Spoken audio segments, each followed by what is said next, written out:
Flexible leadership is about looking at the situation intentionally and saying, what will get us the best results right now? And it has to start with the mindset that there's more to me as a leader than my strengths or my style. When we look at flexibility, agility, resilience, what we see is that some systems, when faced with an obstacle, do best by just charging ahead, grit.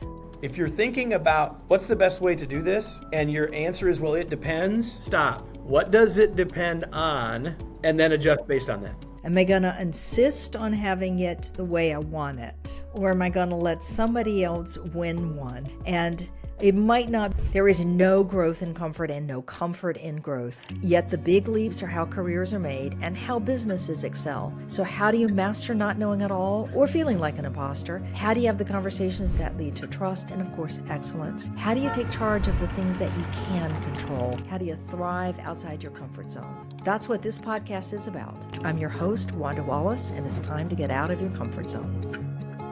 Welcome to the conversation. I think every single organization I speak to wants its leaders to be more flexible. Now, pick your words du jour. It may be agile, it may be versatile, adaptable, flexible. The latest one I heard is anti-fragile. Whatever it is, everybody is wanting people to be more of that thing, whatever word you want to choose. The word we're going to choose for today is flexible. But what on earth does that mean? What are we supposed to be doing when we're flexible and not flexible? How do we get to that state of being? What behaviors do we adopt and focus on? And how do you change your mindset and, more importantly, your habits so that you are seen as a more flexible leader? So my guest today is Kevin Eikenberry. Kevin is the Chief Potential Officer of the Kevin Eikenberry Group, which is a leadership and learning laboratory or company based in Indianapolis in the U.S., with a team scattered across the U.S., and he's spent over 30 years helping organizations and leaders from at least 53 companies become more effective. People call him one of the most influential thinkers on leadership for the last many years. They say 3 years, but I think it's many years. His blog is at thekevineikenberry.com/blog, and his podcast, remarkablepodcast.com. He's got a host of books, but the book we're talking about today is Flexible Leadership: Navigate Uncertainty and Lead with Confidence. Something we all definitely need. Kevin, welcome to the conversation. Pleasure to have you here. Wanda, it's a pleasure to be with you. Thanks for having me. Well, you're in that rare set. I think you're a three-peat now. So there are not very many who've done more than one. So welcome to a rare club here. So why this book? You talk about what it takes to be a remarkable leader. That's what your other books have been about. Why this book? Well, the subtitle says Navigate Uncertainty and Lead with Confidence. And so we're going to obviously talk about flexibility, but let's go to that word uncertainty, because in a world that's more uncertain than ever, let's just do this real quick. Let's think of any of you as you're listening to us. Think about how you were leading 5 years ago. You were leading the best you could lead. We'll just say 5 because it was right before the pandemic, right? You were leading the best you knew how. You're doing the best you could, and chances are you're doing pretty well. If you're listening to this, you're a student of leadership. You're probably above the average, but you knew then you could have gotten better, right? Now, let's say that you didn't change. 5 years have passed. Do you think that the new normal has moved in the direction of your particular approach? Probably not. So, and we're not even really just talking about sort of moving with the trend. That's really even not what we're talking about at all. But just to make the point of, like, man, if we're not adjusting in the big picture, we probably have a challenge. But really the big idea of this book is, how do I adjust in the moment? How do I flex in the moment to better match the context of the situation in which I'm leading? Right. Well, this is something, I know you and I have talked about in the past, and we both believe about leadership, is that there's a bunch of polarities. And you're always sort of trying to manage one polarity or the other. That is just the nature of leadership. And I think that's what you mean by flex in the moment. But I also agree with you, and I don't want to say, I don't want to use the word VUCA ever again because I've heard it too many times. So let's just leave that one aside. I only said it one time in the entire book. I got it. I saw And it was that. near the end. I really appreciated that one too because I am tired of hearing the word. The description of it doesn't help me deal with it. But the truth is the volume of work, the pressure that people are feeling from that volume of work and from the importance of that volume of work, I think is unprecedented in what people are seeing today. So the ability to pivot has never been more critical. And even though that's true, and I think every leader will agree with that, and yet most aren't doing anything about it. Like that's the thing. Like we think that's a good idea. Everyone will nod their head in a workshop, and they're driving down the road as they're listening to us right now and go, "Yep, that's right. Wanda's got it." But then the question that I would ask you is, are you doing it? And the answer is most aren't. Well, Kevin, to your point, the reason I think most aren't is they don't know what it looks like. Like, what does it mean I'm supposed to be doing? Where's my checklist on what I'm supposed to be doing to see if my intent is to be flexible, but it isn't coming across that way. So let's do that one. What do you mean by flexibility? I mean, being able to consider the situation that we're in, or what I would call the context that we're in, and then making a conscious choice about how I want to lead in that moment, which might not be my natural response. It might not be what I believe my style is. It might not be what strengths I supposedly have. It might not be my Myers-Briggs or DISC style. Like all of those things are useful, but whether it's our habit, it's our style, or our approach, or any of those things, like the point is, flexible leadership is about looking at the situation intentionally and saying, what will get us the best results right now? Which is not always, sometimes, but not always going to be what we naturally do or like to do. Let's take a very super easy example, right? Like something comes in and you decide you're going to send an email to someone because that's what you are used to doing. That's what you naturally do. You like email. But what if you stopped for a second and said, well, email, maybe I should pick up the phone. Maybe I should send them a Slack or a Teams message. Maybe I should walk down the hallway. Maybe I should get them on a Zoom. Like, it might be as simple as that. Like, what's the best way in that moment for me to get my message received? And that is an ultra simple example, but I think for our purposes of understanding where we're headed, it's a useful one. Okay. I see this in a more complex way. Let's take something we all love like emotional intelligence, and I need to respond with emotional intelligence to somebody's behavior or action or whatever. All right, to do that well, I can't just respond the way I would normally respond to that. Even if I am the manager, I got to stop and think, what is that really about for me? Where is this person? What else might be going on? What are my possibilities? That's another version of what you mean by flexible in the moment. Yeah. 100%.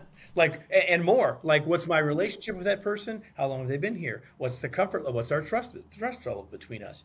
Like you said, what else is going on in their life? Do we even know what's else is going on in their life? How many other projects that they're on, like 10% of their time, and all of that stuff. All of that is what I call the context. What does the context tell us? And we never look at the context if we go on our autopilot. We just do what we would do. And that's exactly right. All right. So I must then, if I know what I'm describing this as, I have to understand what my autopilot is to begin with. I have to know where the switch is to turn it on or off. I have to then ask, what are the options in this situation? And then what's the action that's going to get me to the best possible outcome in this situation? 100%. Like you should have written the book. Like you've got it. That's it. Right? I can describe it. Getting people to do it is a whole other thing. All right. Okay. Well, so can we talk about that for a second? Yeah. Because I know that you told me before we started where we're going to head, the arc of our conversation. Here's the thing: getting people to do it, and let's just talk about rather than me coaching someone else. Like let's just talk about all of us as individual leaders. So I'm now talking to all of you listening as how do I do it, right? What do I need to do? And it has to start with the mindset that there's more to me as a leader than my strengths or my style. Those things are useful. People that Wanda and I know have built these models, and they've been around, and they're good, they're tremendously valuable and useful until they're not. And when they're not useful is when we take them as our identity. So we're taking a model which is already a simplified version of the real world, meant to give us some clarity and perspective. And then we're simplifying it more by calling ourselves, we have these three strengths, or I'm a facilitative leader, or I've got this set of letters or colors that represent who I am. And we are oversimplifying the complexity of the world to the point that we now say, well, the worst goal of this is the person says, well, this is the way I lead, like take it or leave it. They use it as the excuse for their approach. We can't end up there. And yet way more leaders are there Well, than we can imagine. Rob Kaiser's work will show this more than anything else to anybody, to me, is we always take our strengths and we always say play to our strengths. Okay. So I'm an extroverted leader. I will always be an extroverted leader. It is one of my strongest skills and it's not going to change. It's not going away. That will be part of me. But I will play it to the point of fault. So it's knowing when to pull back from that. Yes, it is me. Yes, it is part of my identity. Yes, that's true. But it can't be all of me. I have to have some other things that I can tap into as well. And I can't be, so everything you were saying was perfect for a while, right? Like I'm an expert leader, knowing that useful, right? Like that's my general natural approach. Wonderful. Knowing that, awesome. Then the problem comes, and that's how I lead. No, that's where you got to stop. That's when you've got to say, well, when would it serve me, others, and the outcomes better if maybe I was a little more introverted here, right? If maybe I just stepped back a little longer. If maybe I sat at a different place at the table in the meeting.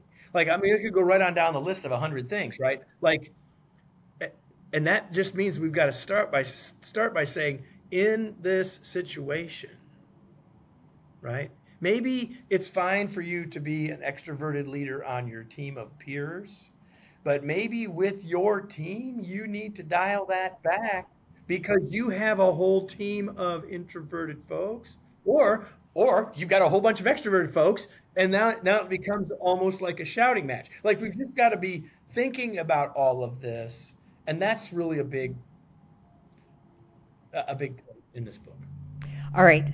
I like that. And we can talk about that at the individual leader level. We can talk about it at the individual personality trait level. We can talk about it at the habit level. But you can also talk about it in terms of the big strategic level as well.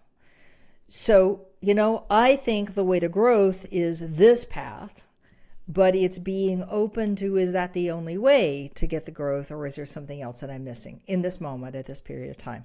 Okay. I want to ask you about a challenge.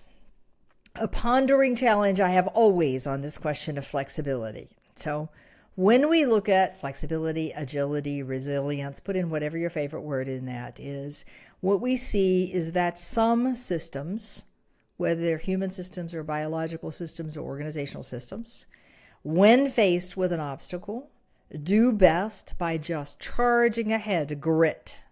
Don't change, don't deviate. Persistence is the answer.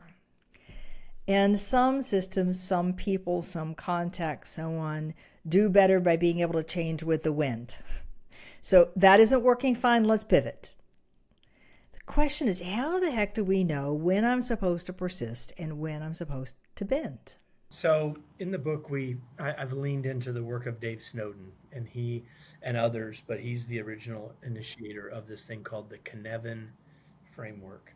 And he typically has used it to look at uncertainty and big picture sorts of things, really strategic stuff, big stuff. And what I've tried to do is apply it in a more immediate, personal, ongoing sort of way.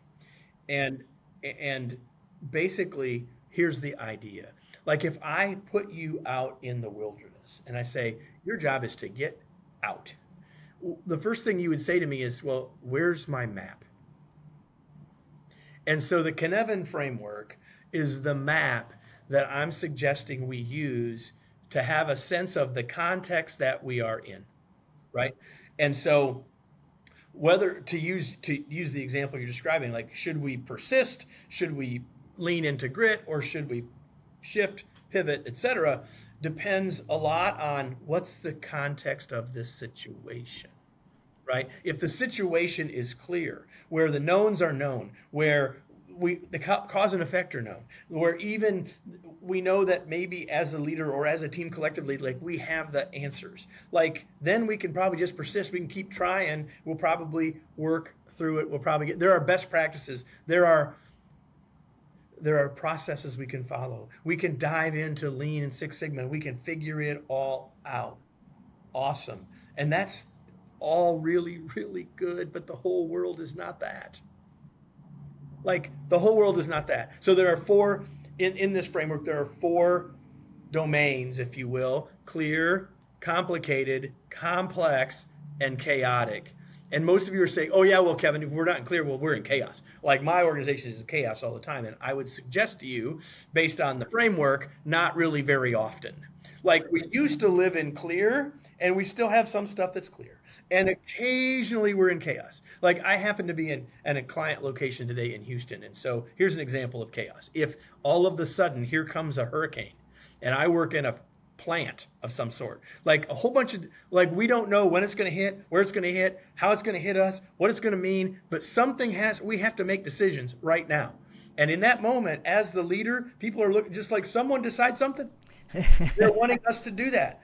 We need something so that we can move from there. That is not really very often where we are. Where we are most of the time, I would propose, are in those complicated and complex frames or domains. And in the book, we try to talk a little bit more about what all of them look like and how do we flex based on where we are. So back to grit versus pivot, right? What does the context tell me? Right? And the other thing I would say about that is to look at context means we have to step back and look up, right?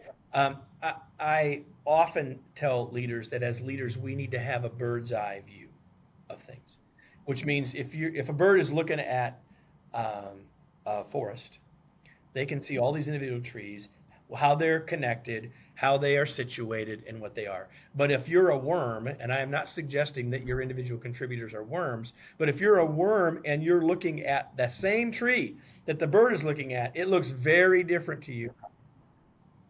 And as leaders, we have to help our teams by lifting our view so we can help them see something.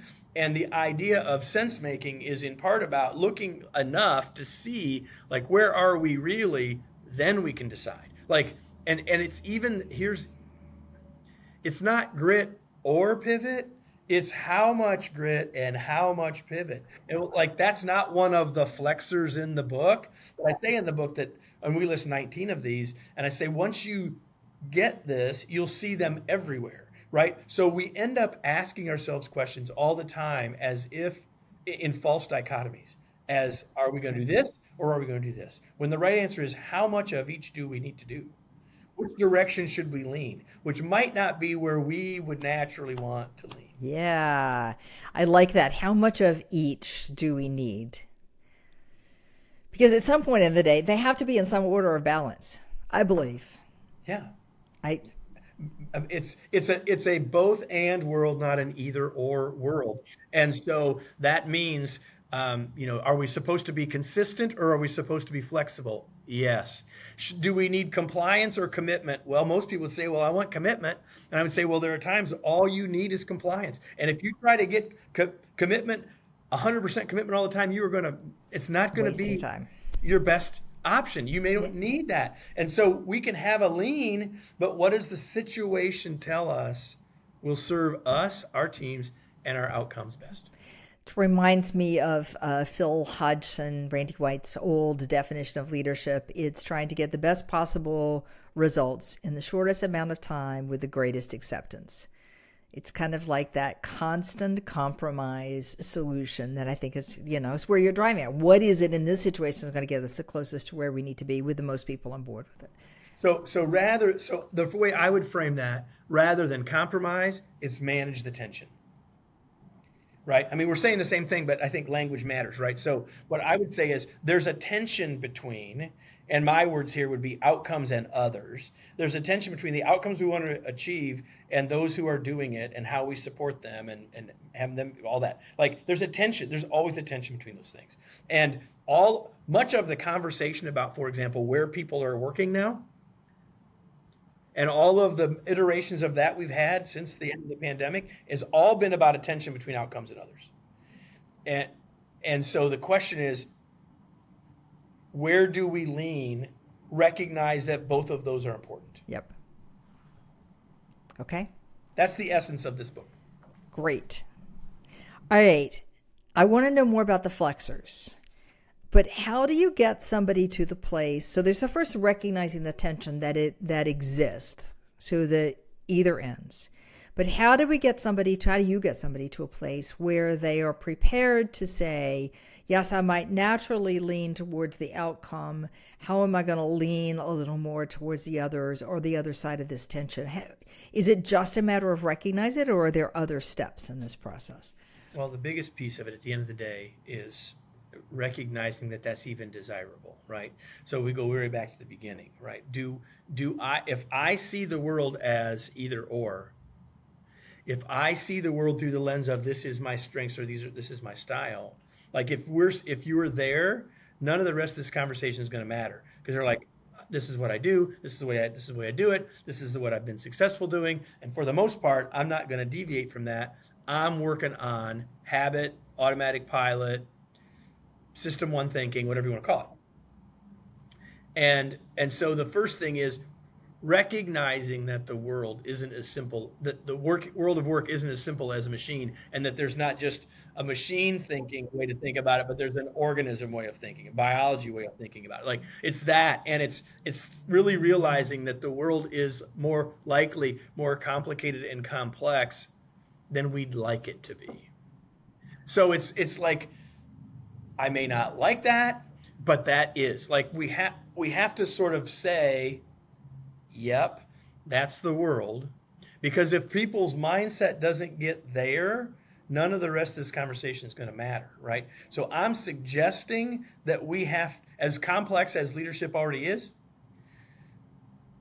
that I'm suggesting that getting better at it requires us to make some hard choices at the beginning, which is to at least ask ourselves, is my natural response, as we've talked about several times, the best option for me? I always say to people, Kevin, when I'm talking about leadership, especially with a large group, I'll say that whatever great quality you think is really important, I promise you there are occasions where you need to do the opposite. So when somebody says a list to you of these are the qualities, I want you to look at occasions where the opposite is actually really relevant. And we're saying the same thing. I like your notion of managing the tension. Exactly what we're saying, right? Right. Like I want to be a leader that creates commitment. Awesome. Sometimes compliance is all you need, right? There's this that's exactly it. Our greatest strengths, another way of saying it, our greatest strengths can be our biggest weaknesses or blind spots. And so it's the idea of living at the ends of the flexor. That the ends of I'll give you another example. I've done this exercise with hundreds of groups. Ask them to say, what are some of the biggest mistakes that new leaders make when they're leading a team? They could be the first time leader or they're leading a new team. And guess what? Two things that almost always show up. Well, they come in and they change too much too fast, or they come in and don't change anything. Well, those are two ends of the same flexor, right? And we can all nod our head and say, yeah, the far end of those are not likely right. The context of the situation, how the team is doing, what's the competitive situation, 100 other things might have us leaning toward more or less change in that setting. But the mistake is at the ends. Yeah. Right. All right. So we're back to a balancing act, a balancing of the tension between two things. All right. So Kevin, we've talked about understanding the intention. My intention is to recognize that there is not an either or, there's an and. And even though one feels natural to me, I may well need to lean in the opposite direction to get the best outcome. We've talked about the context and whether the context is clear, complicated, complex, or chaotic, recognizing most of the time it's the two middle, complicated or complex, okay? Now, and you've mentioned this notion of flexors, and we've talked about a couple of them. All right, so help me understand the flexors, or some of them at least, and what do I do about them? Well, yeah, we have mentioned several of them, right? And we've mentioned this idea, and this is where that tension lies, right? So, are we leaning toward outcomes or others? Are we leaning toward compliance or commitment? And so, too much change, not enough change. Like all of those are examples of flexors. And so the idea is, what's the tension? What's my natural reaction? What would I do without thinking? And then what does the context tell me now is going to get us the best results, right? So that's why the three things, you've unpacked them in order: intention plus context plus flexor, flexible leadership, right? So the idea, I think we've talked about the idea pretty clearly here, that whichever one of these flexors that you might be talking about, is the ends, the extreme ends are rarely the best answer, the right answer. Somewhere in between. It might be really close to one or really close to the other. It's probably not all the way. Call it balancing, call it managing tension, call it whatever you would want. We call them flexors so that we can adjust, flex, to meet the context and give us the best chance of results. Okay. All right. So I want you to just run through, like, you have this lovely long list of flexors in the book. I think you've said 19, and we've talked about 3 or 4 of them. Just give me a sample of what other kind of flexors you describe in the book. Well, I'll give you one that sometimes I think gives people pause. And that one is what I call the truth and grace flexor. Right? So this is more nuanced than some of the others that we've talked about, and even some of the others in the book. So there are times when there are facts and there's logic and like, here's what we need to do, and I need to give you feedback on this, and because here were the results. And yet there are times when perhaps we need to give people a little grace, or we need to give ourselves a little grace. And there may be truth. And in fact, I would say that the best model of this ever was Jesus Christ. And he was like it's both. It's not one or the other. It's both. And you don't have to have my belief there to follow this flexor. The idea of this flexor is, where is the person, or where am I? And we can't ignore the truth for sure, but right now, is that more important, or so I have a team member who lost her daughter last summer in a car accident.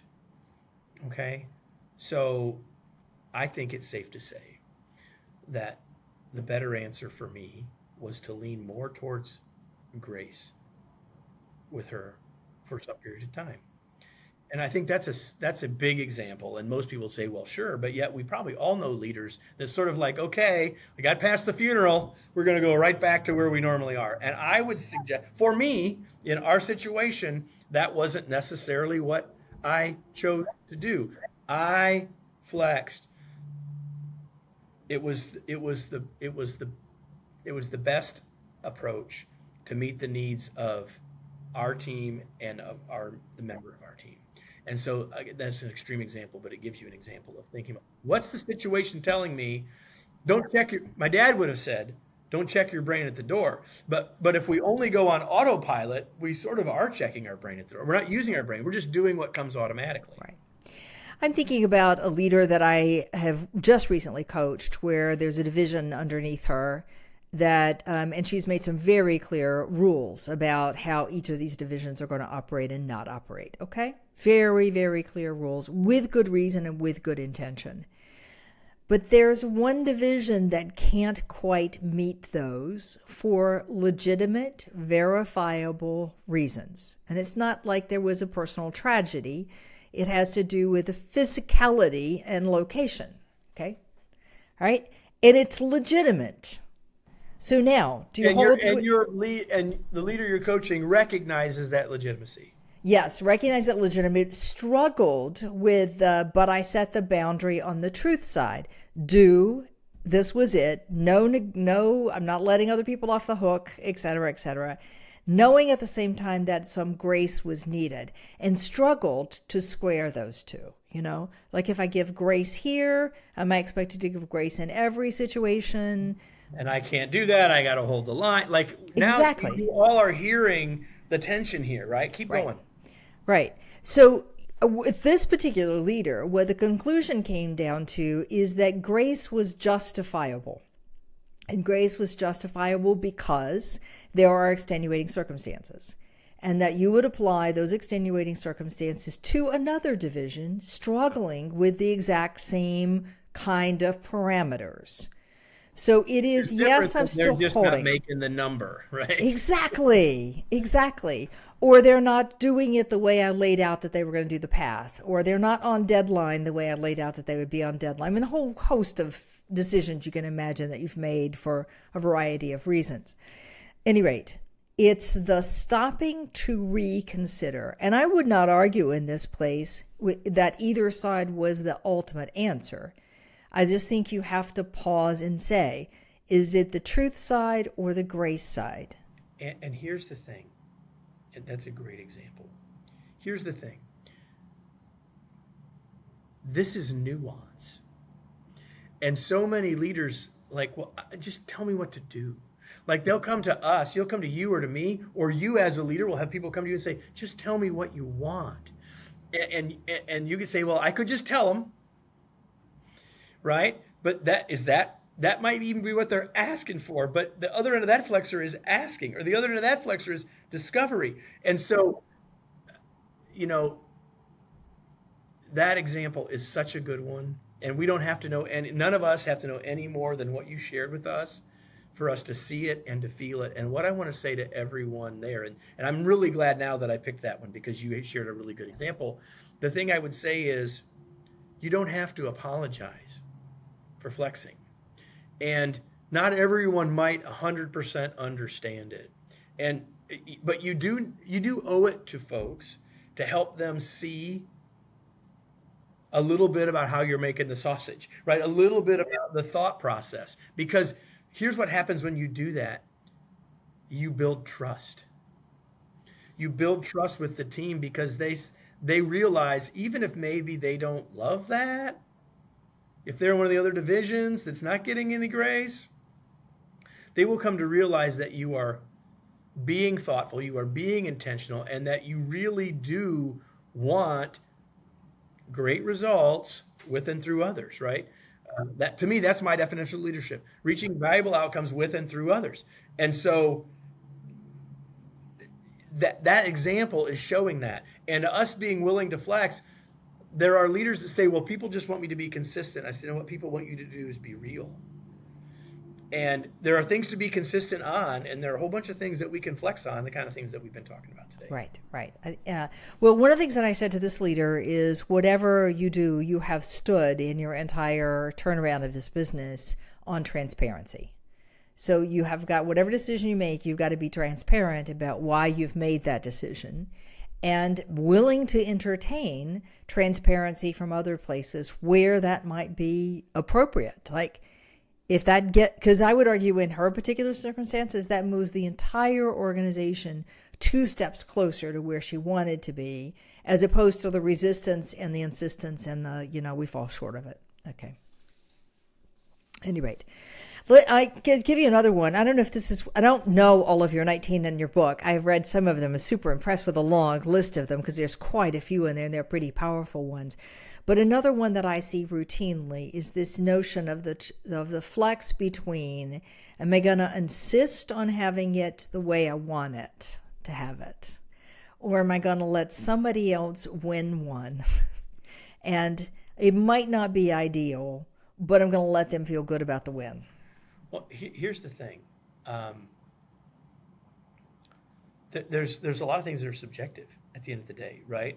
And so are we going to say that like there are lots of us as leaders, and probably all of us listening at some time or other have done this, like there's a right way and it's the way I do it.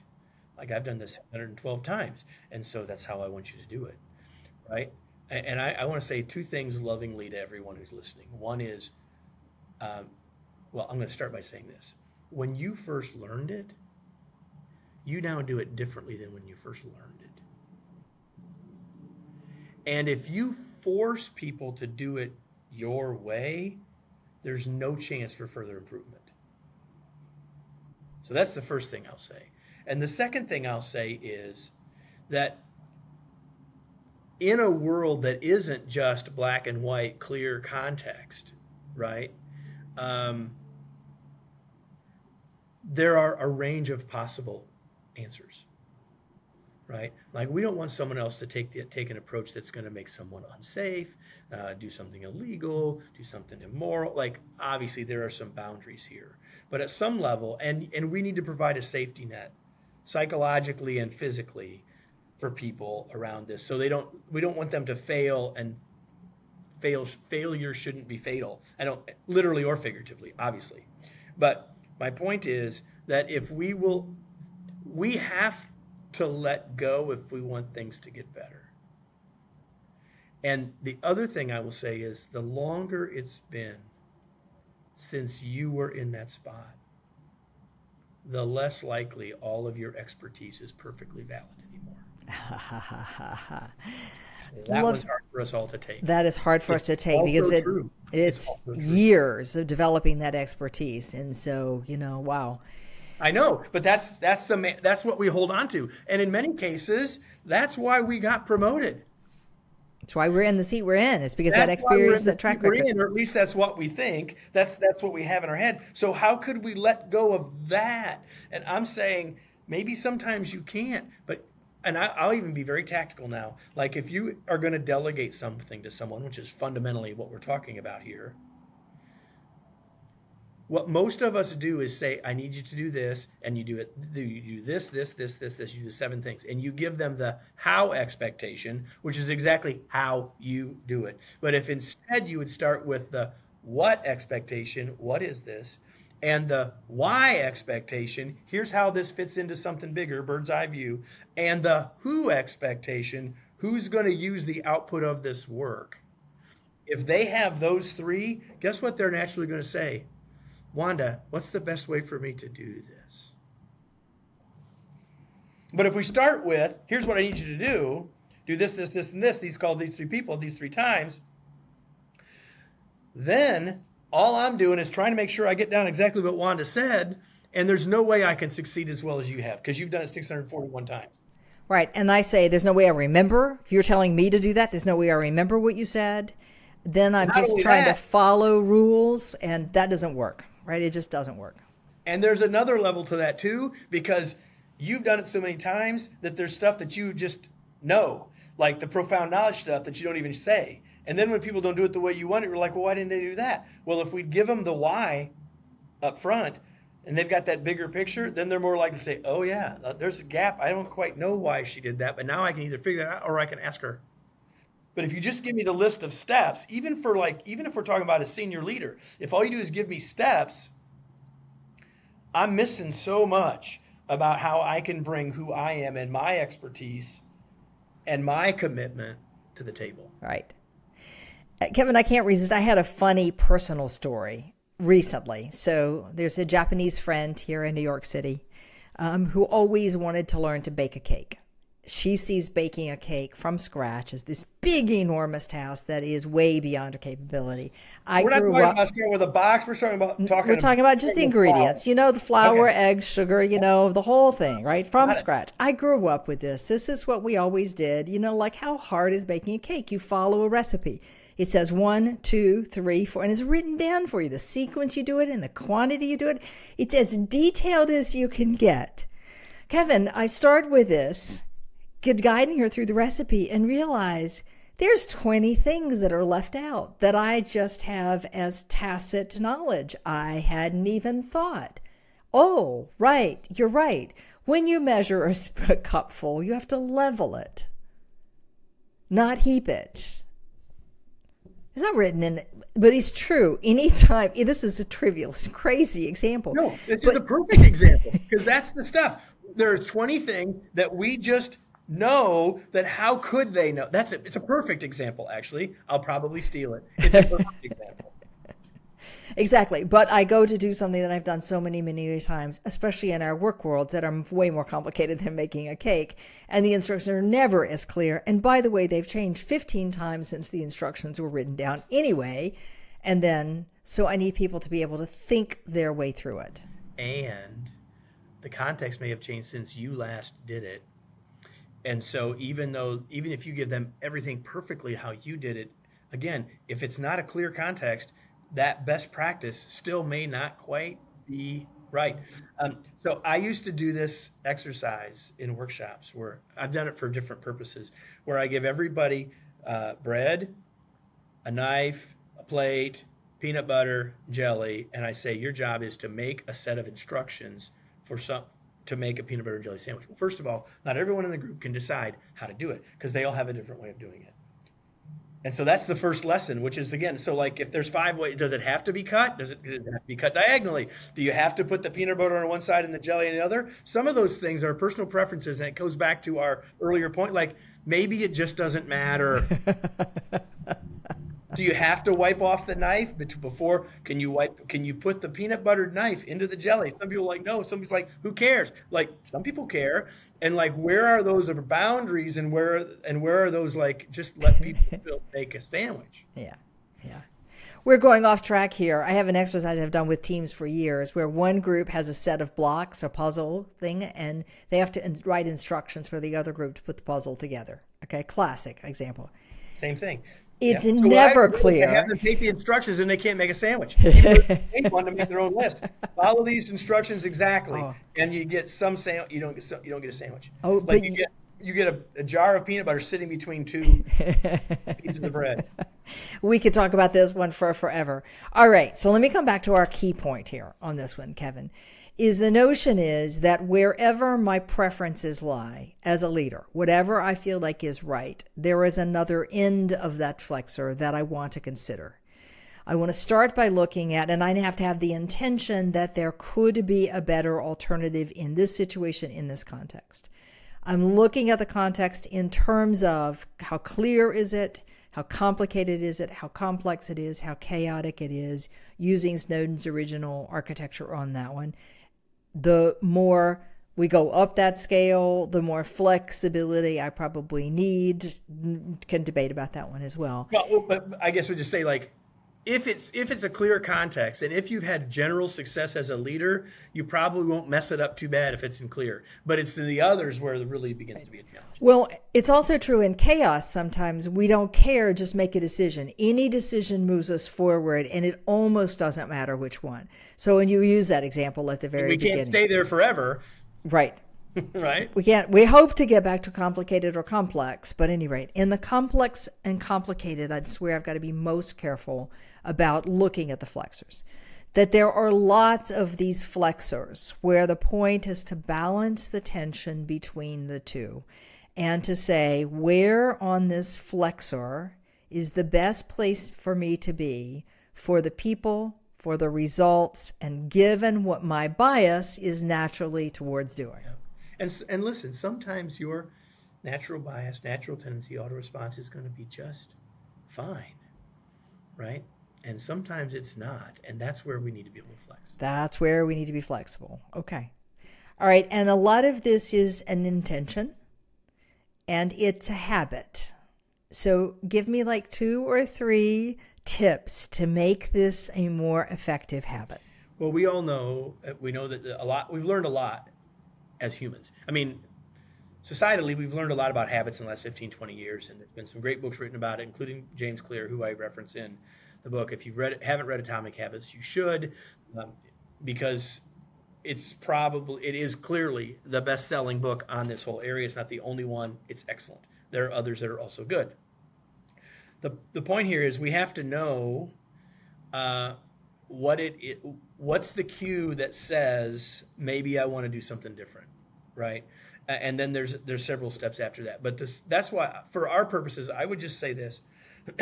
If we get the intention right to say that maybe sometimes I need to at least take a breath, take a second, and ponder before I move forward. I'm not suggesting that every time something comes up that you're going to take a day to analyze it. I'm not saying that at all. I'm saying, are we able to stop long enough to say, is this going to be fine? Or might there be unintended consequences here and that I need to think about a little differently? And one of the things, so here's the way I would say it. If you're thinking about what's the best way to do this, and your answer is, well, it depends. If the answer in your head is, it depends, stop. What does it depend on? And then adjust based on that. Like if you only did that, like, well, it depends. Well, then what does it depend on? Well, it depends. This. Well, then what does that tell us, right? We look at people and see them do something, and we jump to a reason as to why they did it, but there's like 15 plausible reasons why they do it. I call it plausible cause analysis rather than root cause analysis.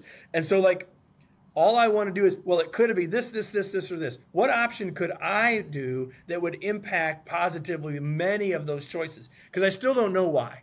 Like, we don't know, it's unknown as to why this domino has fallen or what might happen next. But okay, if there's 7 things it could be, what's the approach we could take that would give us some success with the largest number of those plausible reasons? And then you got a better shot. And you might be able to do that again. It's that very simple example I used at the very beginning. Maybe email, maybe I should just walk down the hall and see him. Mm-hmm. Okay. All right. So it's the cue. It's having a cue in my own head that says, wait, what else should I consider? Consider the context. Think about what I might need to flex or whatever. Right. Okay, perfect. Kevin, fabulous conversation. The book again, Kevin Eikenberry is my guest today. Flexible Leadership. Navigate uncertainty and lead with confidence. Tons of flexors in there. If you're looking for any version of flexibility, agility, anti-fragility, I recommend starting here. It's a great place. Thanks, Kevin. Love talking to you today. Thanks, Wanda. All right, join us next week for another episode in Getting Out of Your Comfort Zone.